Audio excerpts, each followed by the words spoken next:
नमस्कार मित्रांनो, आज आपण पोस्ट ऑफिस गाईड भाग 2 यावरील पहिलं MCQ लेक्चर घेणार आहोत।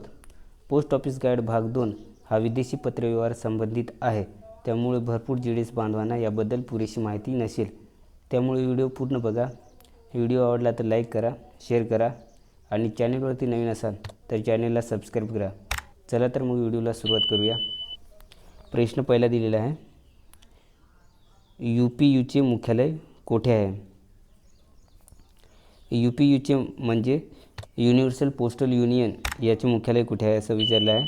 त्याचा पहिला पर्याय दिलेला आहे लंडन, मनिला, बर्न आणि बँकॉक। तर याचं योग्य उत्तर आहे पर्याय क्रमांक 3 बर्न। UPUचे मुख्यालय बर्न या ठिकाणी आहे आणि UPUची स्थापना झालेली आहे 9 ऑक्टोबर 1874 साली। प्रश्न दुसरा दिलेला आहे, APPUची स्थापना टिंबटिंब साली झाली। APPU म्हणजे आसियन पॅसिफिक पोस्टल युनियन या संस्थेची स्थापना केव्हा झाली असं विचारलं आहे। तुम्हाला पर्याय दिलेले आहेत 1961, 1965 आणि 1978 आणि 1973। तर याचं योग्य उत्तर आहे पर्याय क्रमांक 1 1961। आणि APPU याचे मुख्यालय मनिला या ठिकाणी आहे, त्यामुळे लक्षात ठेवा। असा पण प्रश्न विचारला जाऊ शकतो, APPUचे मुख्यालय कुठे आहे? तर तुम्हाला सांगता यायला पाहिजे मनिला येथे आहे। प्रश्न तिसरा दिलेला आहे, भारत APPU मध्ये टिंबटिंब साली समाविष्ट झाला। तुम्हाला पर्याय दिलेले आहेत 1970, 1975, 1978 आणि 1973। तर याचं योग्य उत्तर आहे पर्याय क्रमांक 4 1973 साली भारत APPU मध्ये समाविष्ट झाला। त्यानंतर प्रश्न चौथा दिलेला आहे, विदेशी डाकमध्ये मनी ऑर्डर, पोस्टल ऑर्डर आणि CODची देवाणघेवाण टिंबटिंबच्या द्वारे प्रतिबंधित केली जाते। तुम्हाला पर्याय दिलेले आहेत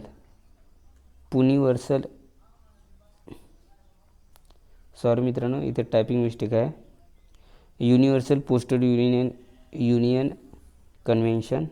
दुसरा पर्याय दिलेला आहे युनिव्हर्सल पोस्टल युनियन विशेष अनुबंध आणि तिसरा पर्याय दिलेला आहे विशेष द्विपक्षीय समझोता आणि पर्याय चौथा दिलेला आहे वरील सर्व। तर मित्रांनो याचं योग्य उत्तर आहे विशेष द्विपक्षीय समझोता, पर्याय क्रमांक 3। प्रश्न पाचवा दिला आहे, विदेशी पॅकेटच्या वितरणावेळी प्राप्तकर्त्याकडून प्रति दिवस वेअरहाऊसिंग चार्ज आकारला जाईल जेव्हा वजन टिंबटिंब असेल। तुम्हाला पर्याय दिलेले आहेत 20 ग्रॅमपेक्षा जास्त असल्यास, 100 ग्रॅमपेक्षा जास्त असल्यास, 200 ग्रॅमपेक्षा जास्त असल्यास आणि चौथा पर्याय दिलेला आहे 500 ग्रॅमपेक्षा जास्त असल्यास। तर याचं योग्य उत्तर आहे पर्याय क्रमांक 4 500 ग्रॅमपेक्षा जास्त वजन असल्यास हाऊसिंग चार्ज आकारला जाईल। पर्याय क्रमांक 4 याचं योग्य आहे।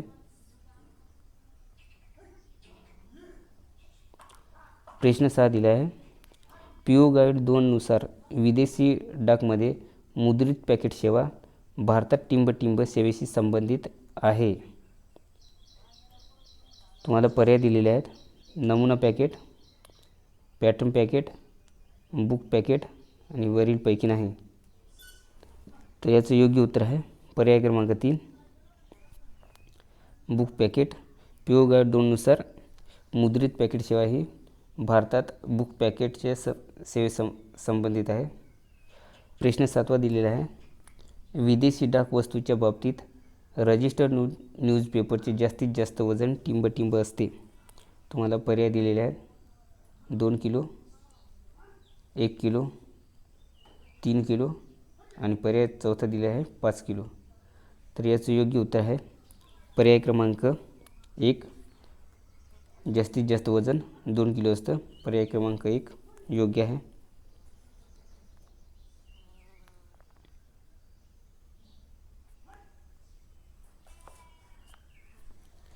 त्यानंतर प्रश्न 8वा दिला आहे, विदेशी डाक बाबतीत PO गाईड 2 नुसार केवळ पुस्तके आणि पर्चीयुक्त मुद्रित पत्र पाठवण्यास जास्तीत जास्त वजन मर्यादा राहील.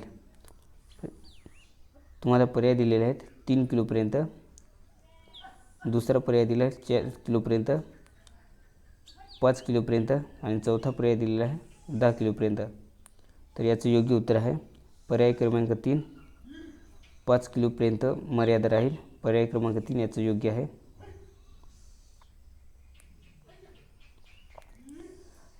आंतरराष्ट्रीय EMS आर्टिकलच्या बाबतीत इन्क्वायरी शुल्क राहील. तुम्हाला पर्याय दिलेले आहेत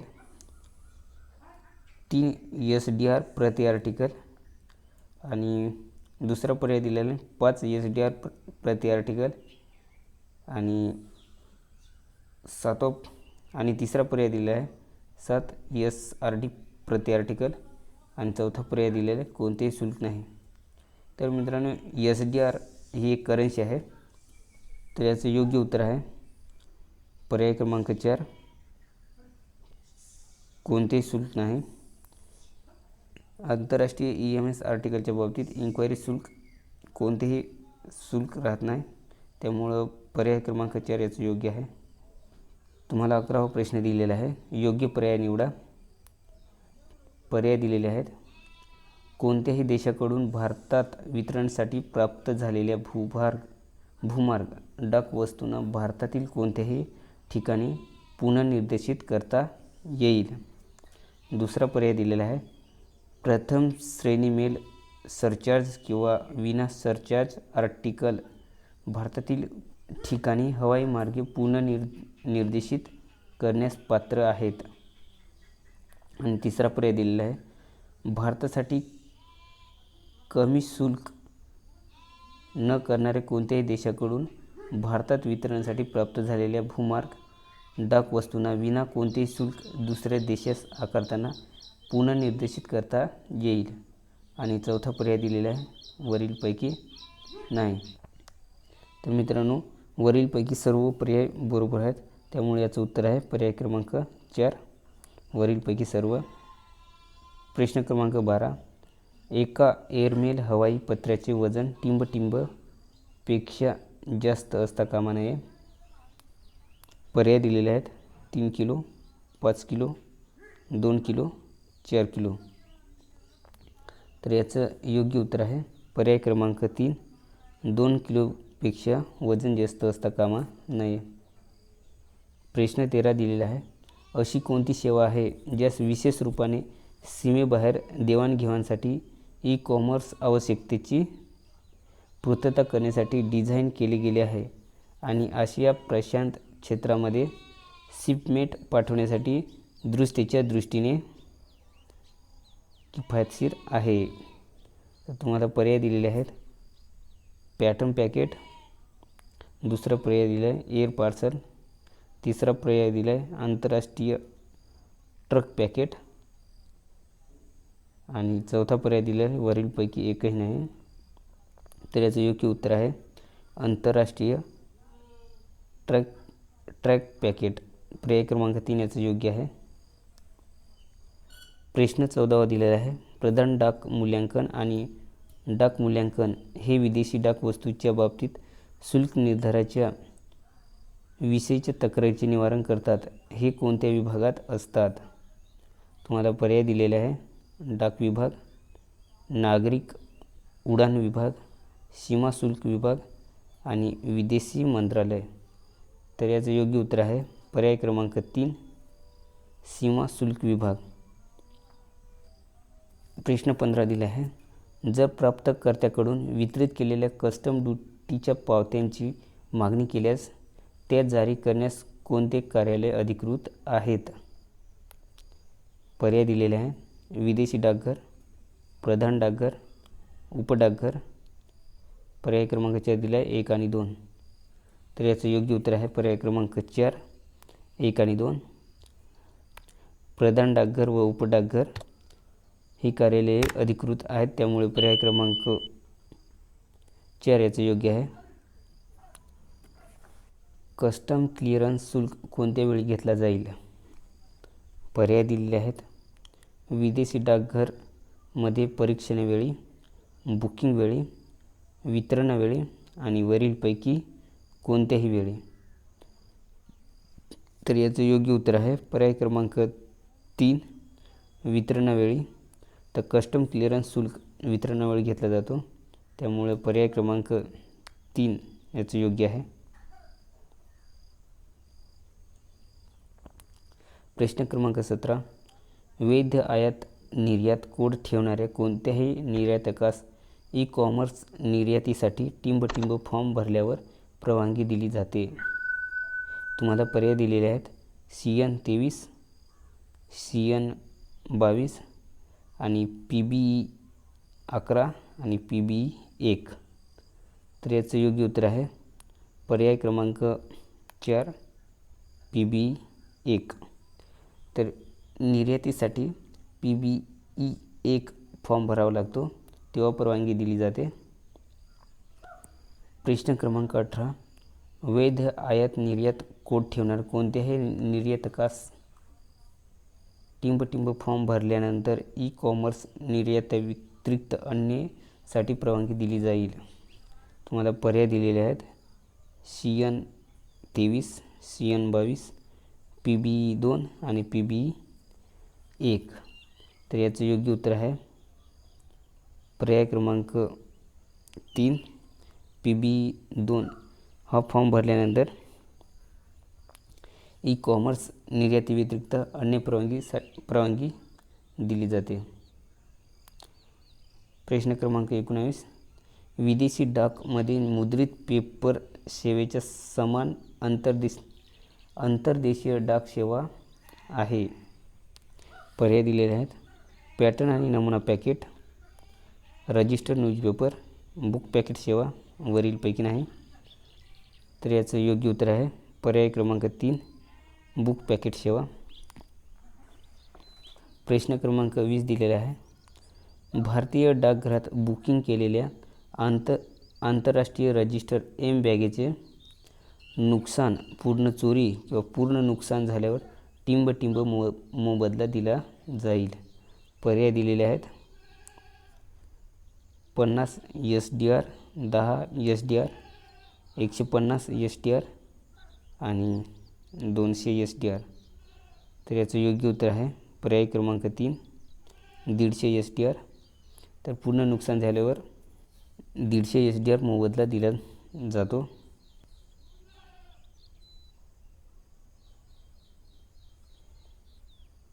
भारताच्या बाहेर वितरित होणाऱ्या आंतरराष्ट्रीय EMS आर्टिकलच्या उशिरा वितरणासाठी मोबदला आहे?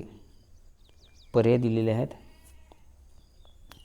आंतरराष्ट्रीय स्पीड पोस्ट आणि रजिस्टर्ड डाक शुल्कच्या मधील अंतर, त्यासाठी कोणताही मोबदला चार्ज नाही. आणि तिसरा पर्याय दिलेला आहे. आर्टिकलचे घोषित मूल्य किंवा जास्तीत जास्त 30 SDR, जे कमी असेल ते. आणि चौथा पर्याय दिलेला आहे. वितरित केलेली डाक किंवा 30 SDR, जे कमी असेल ते. तर याचं योग्य उत्तर आहे पर्याय क्रमांक 1 आंतरराष्ट्रीय स्पीड पोस्ट आणि रजिस्टर्ड डाक शुल्कच्या मधील अंतर. प्रश्न 22. एका अंध साहित्य पॅकेटला हवाई डाकने विदेशात पाठवण्यास टिंबच्या समान शुल्क देय राहील? पर्याय दिलेले आहे. लेटर पोस्टवरती लागू असणारा एअर सरचार्ज निशुल्क, मुद्रित कागदावरती लागू हवाई चार्ज, वरीलपैकी नाही. तर याचं योग्य उत्तर आहे पर्याय क्रमांक 3 मुद्रित कागदवरती लागू हवाई चार्ज. विदेशी डाक मॅन्युअलमध्ये LCचा अर्थ टिंब आहे. तुम्हाला पर्याय दिलेले आहेत. Letter card, letter category, letter आणि कार्ड्स आणि वरीलपैकी नाही. इथं टायपिंग मिस्टेक झालेली आहे, इथे कार्ड्स पाहिजे. तर मित्रांनो, याचं योग्य उत्तर आहे पर्याय क्रमांक 3 लेटर आणि कार्ड्स.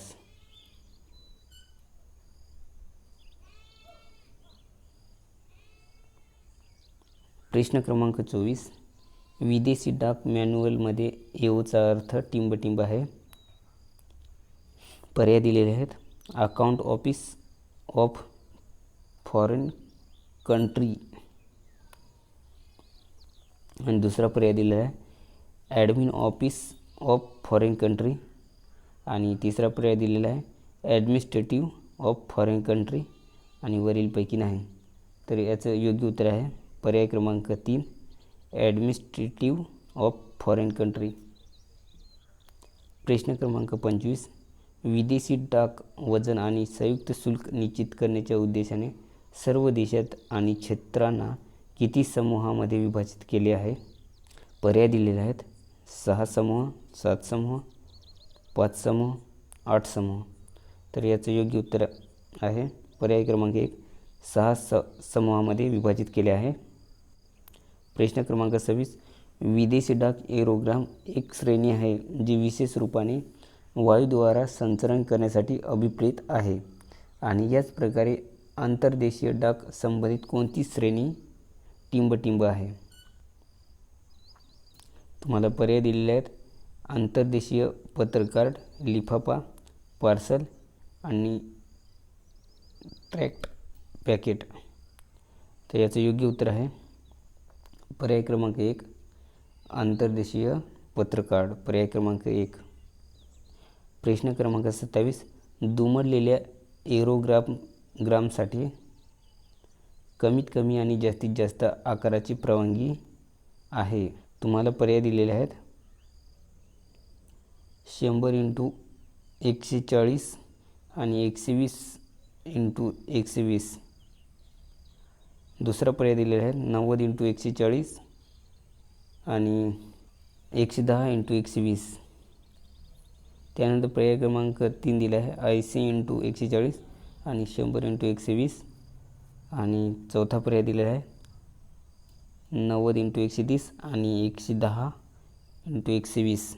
तर याचं योग्य उत्तर आहे पर्याय क्रमांक 2 90x140 आणि 110x120 या आकाराची जास्तीत जास्त परवानगी आहे. तर असेच नवीन व्हिडिओ बघण्यासाठी चॅनलला लाईक करा, शेअर करा, सबस्क्राईब करा. चला तर मग भेटूया पुढील व्हिडिओमध्ये. थँक्स.